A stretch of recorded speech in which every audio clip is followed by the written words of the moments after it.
Morning Year 5s, we're ploughing through today, we've gone to our English already. Let's have a little look at the do now, and then very, very quick chat about our letter, as I imagine we all know what we're doing with that. So, first one. I'm not a big fan of this first one. I had a comma in the correct place and underline the relative pronoun. Now, so, Georgia was looking forward to December the 21st, which was the day she was leaving for Lapland. Now, which we know is a subordinate conjunction, so we don't use a comma there, but it is being used as a relative pronoun to explain what 21st December is for that person. So I would argue don't put a comma there, but which is the relative pronoun. Circle the conjunction. Now you've got clues here because you've got adverbial openers here. You've got conjunctions as openers. So it's going to go when Susan fell off the swing, because we've got ourselves, it's a fronted adverbial to be fair, isn't it? But also conjunctive adverb. Because, linking those two phrases together. And then after, and also so is in there as well. We've got ourselves a coordinating conjunction. So there's two in that one. So 1, 2, 3, 4. This one here, I quite like. There's one that might catch people out. So you've got to match up the suffixes. So final can be finalise. Solid becomes solidify. Fabric can be fabricate. If you fabricate something, it's made up. Design is the mean one, because you don't say designize or designate or designify.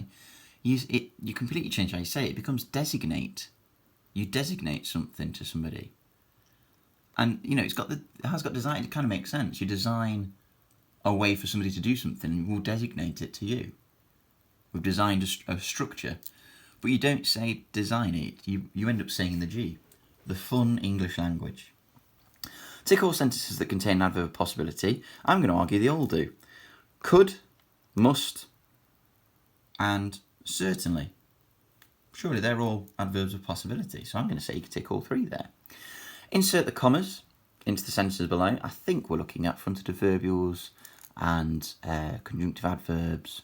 Oh, we've also got a relative clause. So the first one, fronted adverbial in ancient Roman times, comma.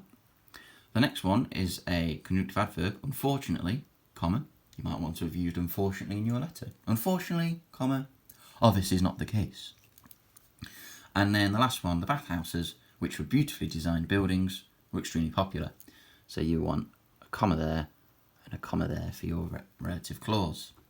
And then the last one, I always like these ones, light can be used as a verb and as a noun. So noun as in you call it a light, and a verb as in you light something up. So I'd be interested to see if you can do two sentences there. Which moves us very swiftly on to our formal letter writing. I know it is always a little bit trickier to write at home at the moment. You're not surrounded, like we said when we did stories, you're not surrounded by the ideas, you're not surrounded by a range of examples. And normally we would all have a similar focus of what we're writing about. But I think that's the beauty of this home learning, where I'm giving you the kind of openness to write something that's you're currently passionate about.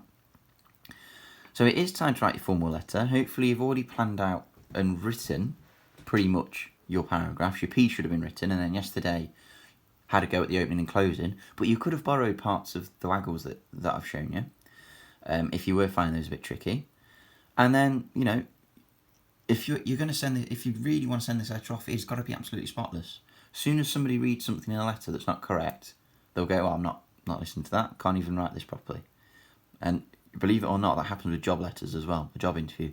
If your letter isn't accurate, especially for a teacher, not got it accurate, how on earth are you meant to teach it? So make sure you've got the correct address for wherever you need. Take a look at the waggle. You really need to make sure there's flow and there's cohesion and that everything links through your letter. And there's it follows on, okay? And have you used appropriate conjunctive adverbs to link from your from your P's, so within your paragraphs. On the other hand, or because of this, and get other things in there, relative clauses, semicolon. Relative clauses and parentheses are brilliant for getting that extra thing you want to tell them that isn't important, but you really want to just get in there. And it helps you sound even better, to be fair. I really do want to read some of these letters.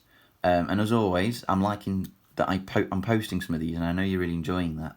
If you're happy for me to post the letter, you can. If you send me a letter and you say, I don't want this shared because you are sending it off, then that is absolutely fine. Just let me know.